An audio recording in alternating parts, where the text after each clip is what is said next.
Social media पर सबसे ज़्यादा जो जिक्र हो रहा है वो आजम खान साहब ने जो जेल से चिट्ठी लिखी है, यानी कि खत लिखा, उसकी सबसे ज़्यादा चर्चा हो रही है और वो भी बिल्कुल उसकी चर्चा सही रही है। उसी चर्चा को हम आगे आपके सामने रख रहे हैं कि उसकी चर्चा होनी क्यों ज़रूरी है। आजम खान साहब ने ऐसा चिट्ठी में क्या लिखा है? तो दोस्तों, आजम खान साहब ने लिखा है कि इंडिया गठबंधन मुसलमानों का जो वोट ले रहा है, जो 26 से 28 पार्टी हैं पूरे भारत में, कांग्रेस हो, आम आदमी पार्टी हो, समाजवादी पार्टी हो, या जो भी अपने अपने राज्य की लोकल पार्टियाँ हैं, चाहे लालू यादव की पार्टी हो या साउथ में हो, उन्हें कहीं ना कहीं इस चिट्ठी से, इस खत से बहुत बड़ा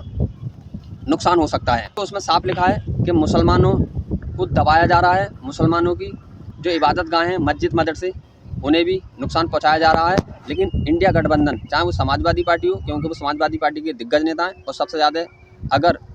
उसके खत के मायने माने जाए आजम खान साहब के, तो सबसे बड़ा नुकसान अगर किसी को होगा तो समाजवादी पार्टी को होगा। उन्होंने समाजवादी पार्टी को ही अकेले को कटघरे में खड़ा नहीं किया अखिलेश यादव जी को, बल्कि इंडिया गठबंधन में जितने भी साथी हैं जो मुसलमानों के वोट लेते हैं, सभी को कटघरे में खड़ा कर दिया है अपने इस खत से। वो ये उन्होंने कहा है कि मुसलमानों को दबाया जा रहा है, मुसलमान नेताओं को कुचला जा रहा है और इबादत गाहों को नुकसान पहुँचाया जा रहा है। अगर इसी तरह से इंडिया गठबंधन खामोश रहा और मजबूती के साथ जिस आवाज़ नहीं उठाया सड़क से लेकर सदन तक, जैसे और विषय पे ये इंडिया गठबंधन उठाता है, तो कोई ना कोई आने वाले टाइम के लिए, यानी भविष्य के लिए मुसलमानों को सोचना होगा। इससे साफ मैसेज ये जाता है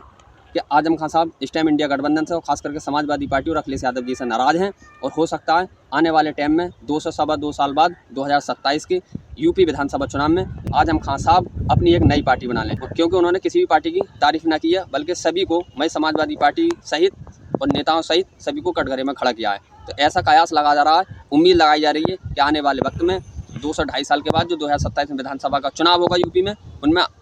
आजम खान साहब अपनी पार्टी बना सकते हैं। दूसरी बात ये भी खबर है जो आ रही है हमारे पास तक कि 2027 में जो उनकी पार्टी होगी वो चंद्रशेखर आज़ाद यानी आज़ाद समाज पार्टी से और असदुद्दीन ओवैसी की एएम पार्टी से गठबंधन करके, यानी तीसरा मोर्चा बना के उत्तर प्रदेश में चुनाव लड़ सकती हैं। अगर ऐसा होता है कि वो पार्टी बनाते हैं और आजम खान साहब असदुद्दीन ओवैसी और चंद्रशेखर के साथ तीसरा मोर्चा बनाकर लड़ते हैं, तो सबसे ज़्यादा नुकसान अगर किसी को होगा तो समाजवादी पार्टी को होगा यूपी में, क्योंकि 20% लगभग मुसलमान हैं उत्तर प्रदेश में और 21 से 22% दलित हैं। अगर मुसलमान और दलित एक साथ आ जाएं तो ऐसा होगा जैसे आज मायावती 0 पर आउट हो रही हैं, बीएसपी 0 पे है, ऐसे ही आजम खान की पार्टी बनाने से और तीसरा मोर्चा बनाने से अगर मुसलमान इकट्ठे हुए तो हो सकता है इससे भी बदतर हालत, बीएसपी से भी बदतर हालत समाजवादी पार्टी की हो जा, अगर ऐसा होता है तो। दूसरी बात, उन्होंने कहा कि जिस तरह से मुसलमानों को कुचला जा रहा है, बड़े नेताओं को दबाया जा रहा है, इबादत गाहों पर मुसलमानों की नुकसान पहुंचाया जा रहा है और कोई इंडिया गठबंधन आवाज़ नहीं उठा रहा, तो इससे लगता है कि वो वाकई में नाराज़ हैं। लेकिन ये उनका सोचना बेहतर है, लेकिन ऐसा लगता है कि उन्होंने बहुत बाद में सोचा। उन्हें ये कम से कम आज से 10 से 15 साल पहले सोच लेना चाहिए था, जब मुलायम सिंह यादव जी ने उन्हें पार्टी से निकाला था, क्योंकि कोई भी पार्टी आज भारत में मुसलमानों की आवाज़ उठाने के लिए नहीं उठाना चाह रही, बल्कि मुसलमानों को एक किस्म से अछूत बना दिया। अगर मैं कहूँ तो आज मुसलमान भारत में ऐस कंडीशन में है कि दलित से भी बदतर कंडीशन में है। और ये मैं नहीं कह रहा, बल्कि पंजाब के पूर्व मुख्यमंत्री और अकाली दल के पूर्व राष्ट्रीय अध्यक्ष सुखबिंदर सिंह बादल जी ने भी ये कहा था कि आज भारत में जो मुसलमानों की कंडीशन है उनकी वजह से, खुद की वजह से है। वो ये कि मुसलमान एक जगह नहीं है, उनका कोई एक मजबूत नेता नहीं है, उनकी एक पार्टी नहीं है, बल्कि वो बिखरे हुए हैं। इसलिए उनकी इबादत गाहों पर नुकसान पहुँचाया जा रहा है और मुसलमानों को भी दबाया जा रहा है। बोले हम 1.5 से 2.5% कुल हैं सिख भाई, लेकिन हम सब एक जगह हैं, हमारा खुद का मुख्यमंत्री है, खुद के विधायक और सांसद हैं, और हम अपने आवाज़ उठाते हैं क्योंकि हम एक जगह हैं। तो ये बिल्कुल हकीकत है